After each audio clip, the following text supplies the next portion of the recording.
held me back? How has it limited? How has it robbed me? How has it stopped me from expressing myself or from being who I really am in certain situations and experiencing certain possibilities that I would have loved to have experienced, right? So we do that. Now, when you've done that, what we then do is we then look at reprogramming, and it's defining the new belief. So what is the new belief? Now, it begins with a belief because of new knowledge, but like I said, belief is not enough. We've got to experience a reprogramming or a renewing or a transformation of the mind, right? We've got to experience and it's almost like we need to break down. We've got to break down those old beliefs and build a new belief and have that set. So what do we do? First of all, it's continuous exposure to this new belief, continuous exposure. And this is why to that which is going to help us break it down. So reading the books, attending the events, and cutting out certain people in your life and aligning with people who behave in the way you aspire to behave and whose mindsets are different from yours. It's being around them, reading the books, attending the events, that sort of thing. Just exposing yourself to this consistently and continually and cutting out intentionally anything that is contrary. So we've got to be very conscious, and it's not going to happen, in a day or, in a week. It's continuously exposing ourselves to that. The second thing is confession. And when I say confession, what do I mean? It is speaking. So it's one thing to believe it, but you've got to train your brain to hear you saying it. You're literally training your brain to think in a different way. And so you wake up, and we talk about this sort of stuff, and many of us kind of know to do it, but very few of us actually do it. It's this new belief, this new way of thinking. It's just write it out. I am, So if you're the kind of person who was like me, who felt very uncomfortable saying I'm brilliant, because that really was who I was, right? It is, I'm brilliant. I'm good at what I do. I'm a very smart person, and I have no problem expressing this and sharing this with my world. As I express how brilliant and how smart I am, I attract to me those who will want to help me and those who want to learn from me. I would share my brilliance with my world because my world needs my brilliance, because my world can help other people shine their own lights and shine their own brilliance as well. Right? I am not ashamed of my brilliance. I will share it, I will proclaim it, and I will express it in the best way that I can. And it's saying this in the morning, in the afternoon, and at night, and saying it continually until your brain believes it. Until it seeps in your subconscious. And that's the other thing. And then the thing is, the harder bit is then taking action. Even though even though you don't feel comfortable, it's just doing it. And you're exposing yourself to the new thoughts, new beliefs. You're confessing and you're taking the actions consistently. You're doing all this consistently. And we're just doing it until, you see, what happens is, you get to the place where, you know what, you don't even know you're there. You just get there. I don't know if this kind of makes sense. So you just become a different person because, as you know, the transformation happens, and it could happen in 2 months, it could happen in a year. But what happens is you just are not who you used to be, right? And that's where your mind is now able to help you. So because it was working against you in the past. You're very intelligent, you're very hardworking, but your brain was working against you, was jeopardizing you. But as you now take ownership and you recondition, you renew, you retrain, you reprogram your mind, your brain then begins to work alongside you, helping you on the way to success. Nice. Accountability does help. I do apologize, Keith. Accountability does help. It's just being accountable to someone. So as you're doing all this stuff, and I'm going to be talking about accountability throughout, there's something about accountability where you are going to be accountable to someone or maybe to a group, whatever the situation, but you know that I have to give account of how I have been doing the things that I need to do. It just helps because without accountability, many of us, me included, just don't really have the discipline to stick to the things we need to do to get to where we need to get to. And that's why accountability helps. And I'll just leave it there. Yeah, you're absolutely right about accountability, and I think one of the key things with accountability is, I mean, at one point I had an accountability body. We would get together once a week, say what we were each going to be doing, and keeping each other accountable.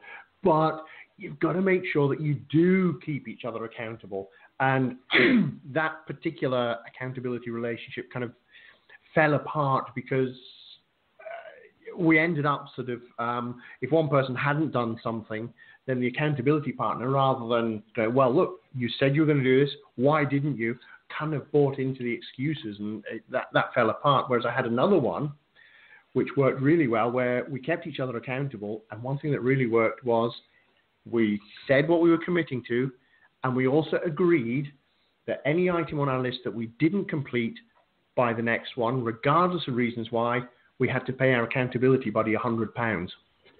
Oh boy, that really helps focus the mind.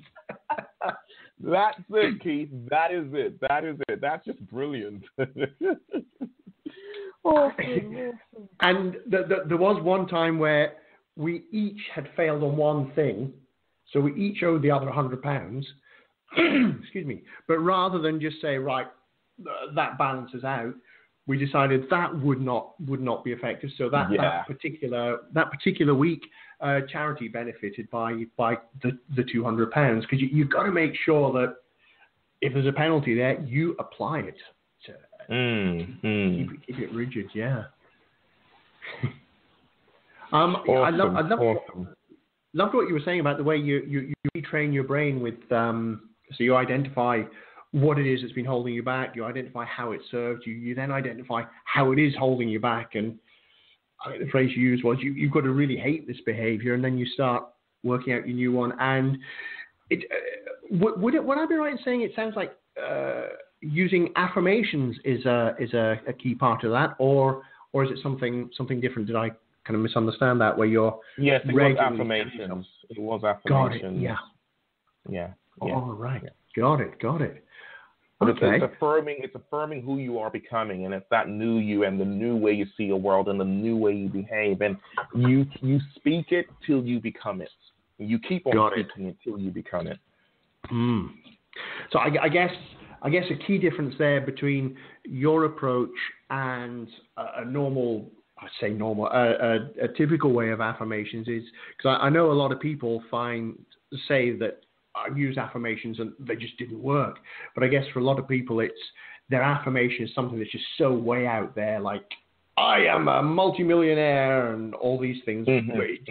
Whereas what you're saying is you're kind of affirming the changes that you are making. So, which I guess are changes that are going to happen anyway, but you're just affirming those changes and kind of living those changes. So from that perspective, the way in which you're inviting us to use affirmations actually really does work, because we're not trying to beat our brain into thinking something totally different. We're already starting to behave in these new ways, and we're just kind of pointing out to our brain, hey, look, I really am magnificent. I really am. So it's helping it to look for the evidence and helping it to cement the change. Yeah. And I guess the key thing is with the affirmations, it's a little beyond, hey, I am beautiful, or I am this, and there's a lot of, and I think that's important because there is those kind of beliefs, but it's also about how I behave and how I see life, and we are describing how I behave, the kind of behaviors that you struggle with, and the beliefs behind them. You are confessing, you're affirming the new you who thinks in a certain way and does things in this way, and is not, and refuses to do things this other way because you no longer see things that way anymore. You now see things this way, and this is why you see things this way, and this is what you do because you see things this way, and these are the results you'll be getting because you see things this way. And you keep on saying that until your brain aligns with what you're working towards. Because initially, when you start, you see what happens for a lot of us is we just start trying to do the actions, but our brains work against us because our brains do not agree with the actions. So deep down, we've been conditioned in a certain way. So it's just like, hey, you know what?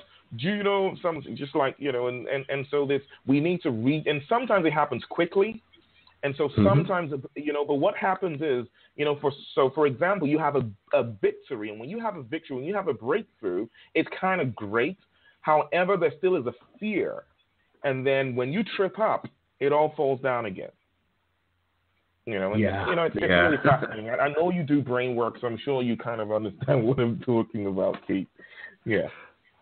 Yeah, and I love the slightly different angle and perspective that you're putting on there. It's always good to hear these things from different perspectives. And you're right there. Where if you attempt to do something, but your brain is still thinking that that's not who we are, then you're right. It's going to be looking for, even though you have a victory, it's still going to be looking out for proof that you're not the sort of person. Okay, we succeeded that one time. That was a one-off. We'll never do it again. Oh look, we tripped up. See, I was right. It was a one-off. Yeah, exactly. All right, we got about 15. We got about 15 minutes left, and I know that you've got a lot still to get through. So, where do we go from here? Once we started making these changes in our mindset and our behaviors. Okay. Where do we go from there?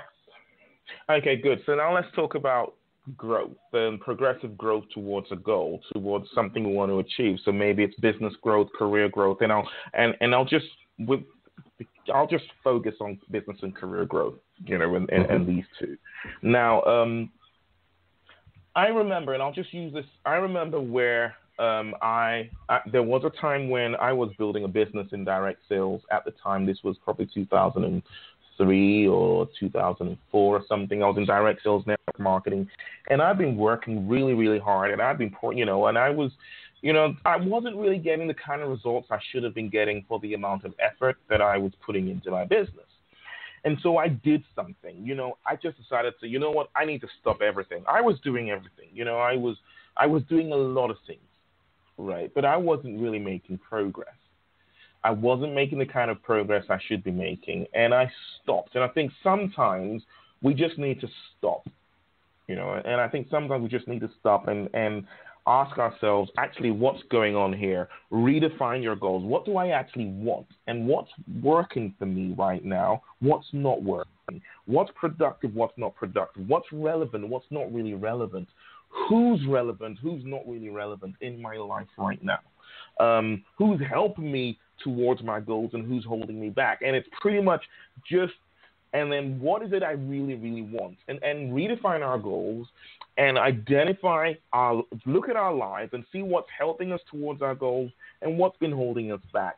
And actually, what are the things we've been doing that have really been productive? What have we been doing that's not been productive? And this is where you want to prune, just cut out stuff, because our time, energy, and money is limited.